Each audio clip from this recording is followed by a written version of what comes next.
Summary of The Fine Art of Small Talk by Deborah Fine. Introduction.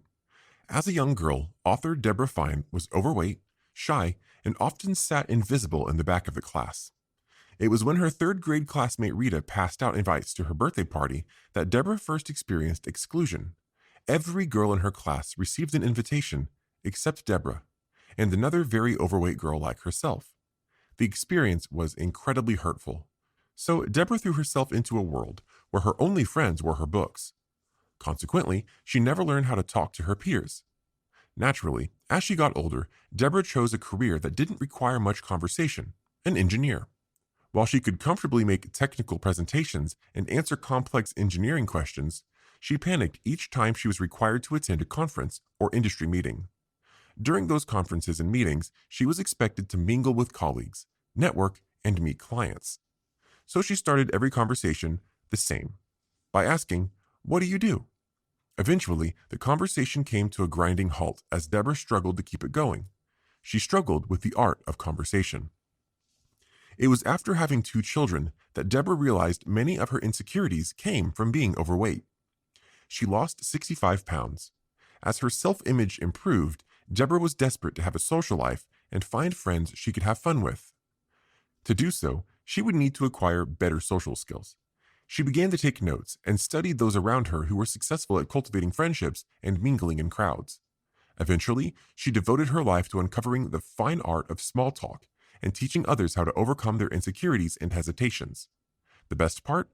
Everyone can learn the techniques, tips, and skills for successful conversations. And when you begin winning at conversations, you'll be surprised at the improvement in your quality of life.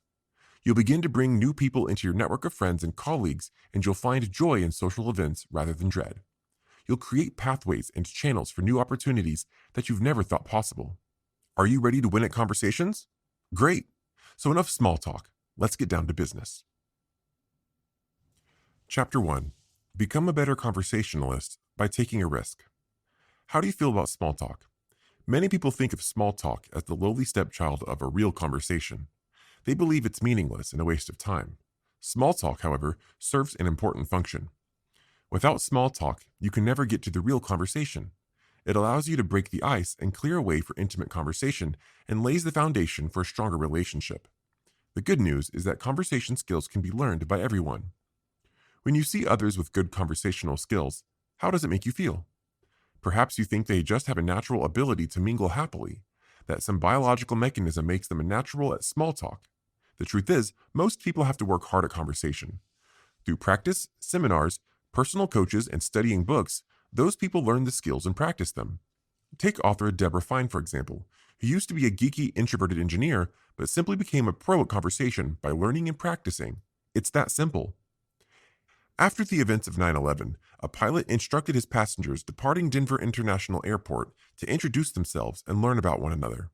This simple act proves that we have truly lost the art of conversation. But why? We have become accustomed to respecting people's space and privacy, so we avoid getting to know the person sitting right next to us. In fact, the biggest reason we avoid small talk is our fear of rejection. So the first step in becoming a better conversationalist is to take the risk of starting one. You can't simply hope that others will approach you. Instead, it's up to you to make the first move. It's not nearly as hard as you might think, and more importantly, it puts you in charge of your own destiny. You get to choose. Begin your conversation with a smile. When someone smiles at you, you are naturally inclined to smile back, right? So be the first to smile and greet another person. Smile, say a few words, and be sure that you make eye contact. In just a few seconds, you'll have begun to establish a rapport. If the mere thought of smiling and saying hello is daunting for you, there are plenty of ways that you can practice. Practice by walking through the mall and simply saying hello to 10 people as you pass them. You can even do this at a grocery store by greeting 3 other shoppers. Practice until it feels natural for you. In some cases, not introducing yourself can have serious consequences. Deborah learned this important lesson when attending corporate events at her friend's company. At these events, Deborah admired the senior vice president, Bob, who displayed grace and confidence when it came to mingling and making small talk. Unfortunately, Deborah was always too intimidated to introduce herself to Bob and simply kept to herself. When Deborah moved to engineering sales, she called on Bob to reintroduce herself and attempt to sell her employee services. Before she even finished her pitch, however, Bob cut her off saying, I can't believe you're calling me. We've been at the same party a dozen times and you've ignored me at every one. You're the biggest snob I know. I have no interest in buying anything from you. To her horror, Bob had interpreted Deborah's shyness as arrogance, but it's a mistake that can be easily made. So put forth the effort because silence is certainly not golden. Chapter 2. The Importance of Names. Now that you have committed to having a conversation, you must now remember the single most important rule of a good conversation. Learn and use their names.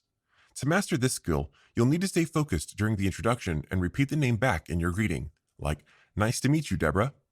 Unfortunately, many of us are too busy concentrating on our replies to remember the other person's name. So focus on the name, repeat it, and then formulate your answer.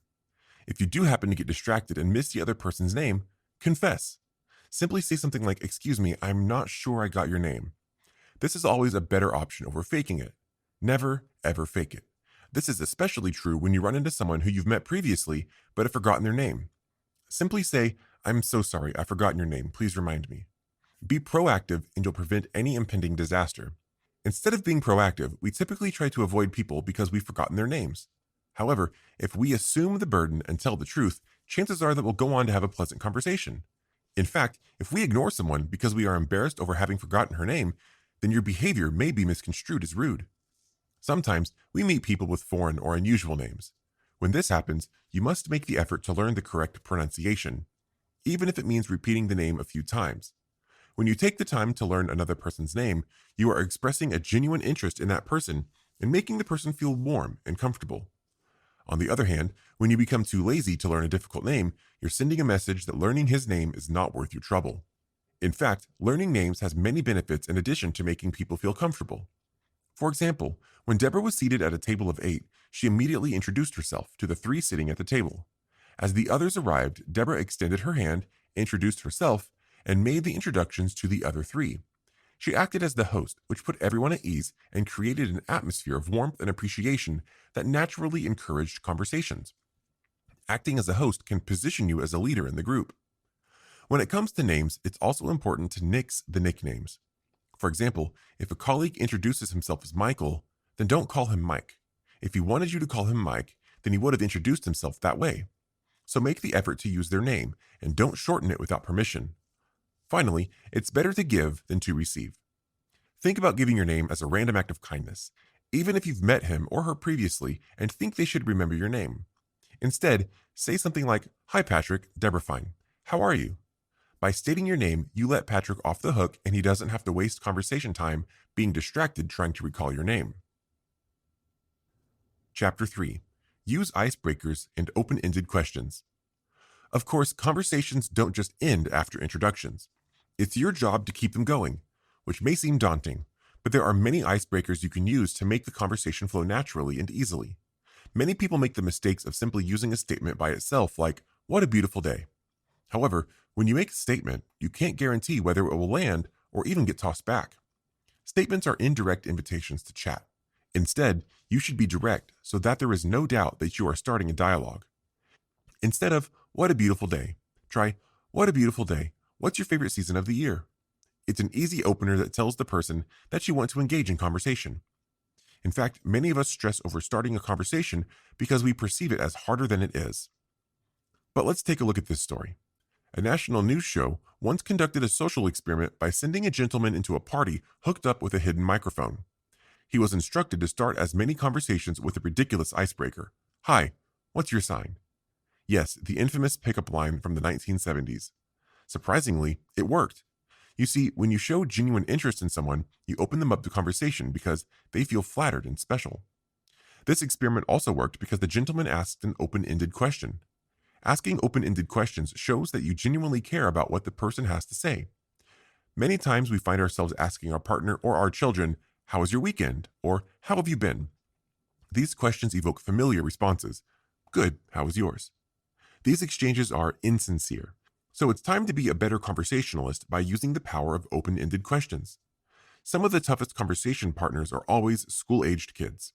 As parents, we try to initiate a conversation by asking, "How was your day at school?" We receive the typical, "Fine." Not wanting to give up, we ask a follow-up question like, "What did you like about today?" The response is another dead end. "I don't know." Sound familiar?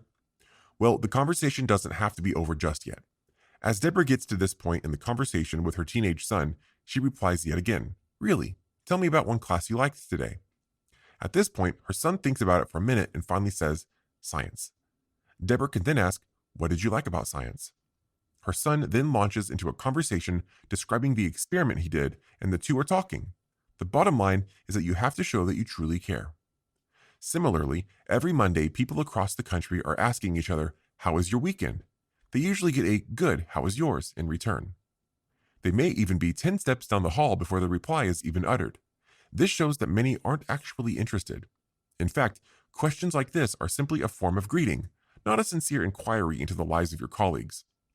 So the next time someone says their weekend was great, you can reply with something like, "What was so great about it?" or "Tell me about it." A response like this lets the person know that you are genuinely interested in hearing more. Of course, you'll need to gauge the situation and determine if asking an open-ended question is appropriate for the situation. For example, if you ask a coworker something personal, but he immediately changes the topic back to business, then take it as a sign that he doesn't want to engage in small talk at the moment.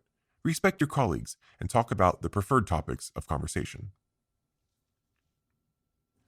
Chapter 4: The Importance of Body Language and Listening. So now that you've learned about the talking part of a conversation, it's time to move on to an equally important aspect of conversation: listening. The problem in many conversations is that our human brain can take on much more information than one person can realistically divulge. This causes us to become distracted in conversation. When this happens, we begin to listen to other conversations, think about what we're going to have for dinner, and even drift away into our private thoughts. Oftentimes, we drift too far, and suddenly, we've missed something important. Have you ever been having a conversation with someone and become frustrated when you feel as if they aren't listening? What is that person doing that lets you know they aren't listening? Maybe they're looking away, looking on their phone, crossing their arms, or exhibiting behavior that seems as if they're uninterested. That's because nonverbal communication is significantly more important than verbal communication. In fact, Ray Birdwhissel estimated that in a normal two-person conversation, verbal components carry less than 35% of the social meaning of the situation, while nonverbal components account for over 65%. For instance, when 8-year-old Nicholas comes home from school, he excitedly begins to tell his dad about his great day at school. He explains everything that happened that day, including painting a cool picture of the mountains, playing soccer in gym class, and scoring a goal. Meanwhile, Nick's dad is reading the newspaper, so Nick states, "Dad, you're not listening to me." His dad then proves that he was listening by repeating everything Nick had just said. Nick, unappeased, says, "No, Dad, that's not it. You're not listening to me with your eyes." Even though Nick's dad was indeed listening, Nick felt minimized because he didn't have his father's full attention. Nick wanted more than just his dad to hear him. He wanted to feel connected, that his dad was invested. He wanted to feel validated. This is why it's important in conversation to be aware of your body language. You might be listening, but when you exhibit a certain behavior like looking away, crossing your arms across your chest, putting your hands on your hips, fiddling with jewelry, or even glancing away from the person who is speaking, you give the impression that you are uninterested and don't care. So what should you do instead to make the person you are talking to feel connected and validated? Some positive body language cues include leaning forward, maintaining eye contact, relaxing your body posture, facing your partner, and nodding and smiling. By exhibiting those cues, you are showing your speaking partner that you are involved and interested. Of course, body language is just part of the conversation. You should also aim to use verbal cues to let the speaker know that you are fully engaged in the conversation. These can be anything from brief comments to open-ended questions. For example, simply saying, I see, while nodding your head can be a cue that you are engaged and listening. When appropriate, you can use other verbal cues to transition to another topic. Saying, "That reminds me of," or blatantly asking, "Do you mind if I change the subject?" can segue into another topic while still validating the person you are speaking to, allowing you to keep the conversation going. Chapter 5: Avoid awkward pauses and search for cues. Even when you have icebreakers, conversation makers, and active listening skills, there are still going to be times when conversations have awkward silences that grind to a halt. All it takes is a bit of preparation to avoid these silences. Don't worry, you won't need PowerPoint slides, presentations, or laser pointers for this kind of preparation. Instead, you simply need a repertoire of questions in your mind to prepare for when things begin to slow down. Some foolproof ideas might be to ask about a recent film that just premiered or bringing up a book that you recently finished reading. One of the toughest audiences that many people struggle to make small talk with are acquaintances we see every once in a while. You have some history together, you know a bit about them, and you have no idea what they've been up to in the years since you last saw one another. This is a great opportunity because it's best to assume that things have likely changed in the past 12 months. So instead of asking, "What's new?" which will likely be met with "not much," try keeping the conversation rolling with something like, "Bring me up to date on what's new with the family? How's your wife, husband, partner?" Or even, "What's changed in your life since we last spoke?" By being more specific, you can open yourself up to learn more about your acquaintance. Of course, this strategy can backfire if someone has recently lost a job or experienced a death in the family. In these situations, stick with more generic questions and allow the person to bring up details on their own. If you're still struggling to come up with conversation starters, take a look around. The location and occasion for an event offer a wide variety of information.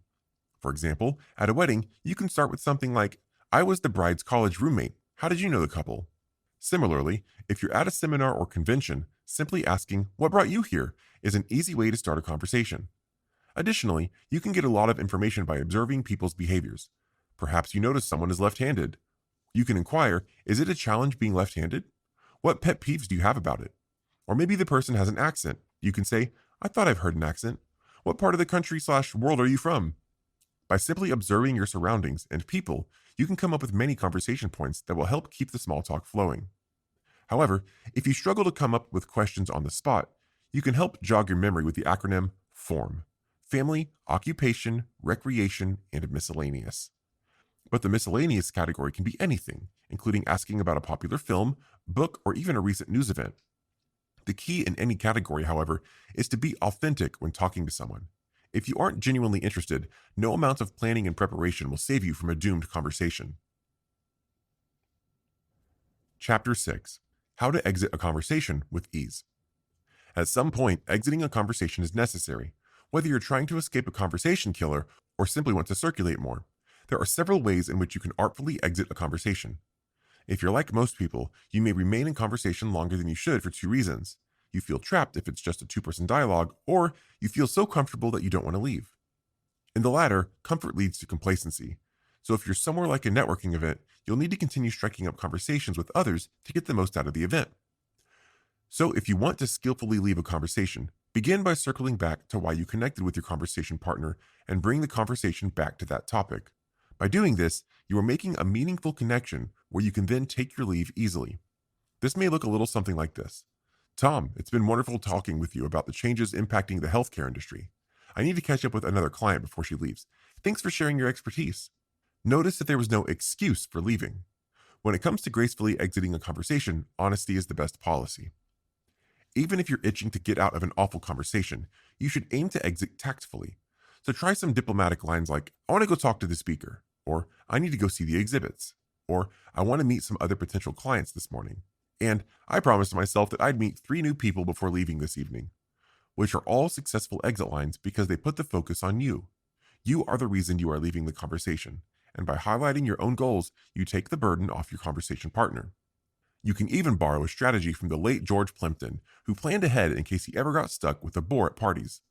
Plimpton always carried 2 drinks, so if he found himself wanting to escape a conversation, he would politely excuse himself by saying he had to deliver the drink. The cardinal rule, however, is doing what you said you were going to do. For example, if you departed a conversation saying you were going to go see the exhibits, don't get sidetracked before doing so.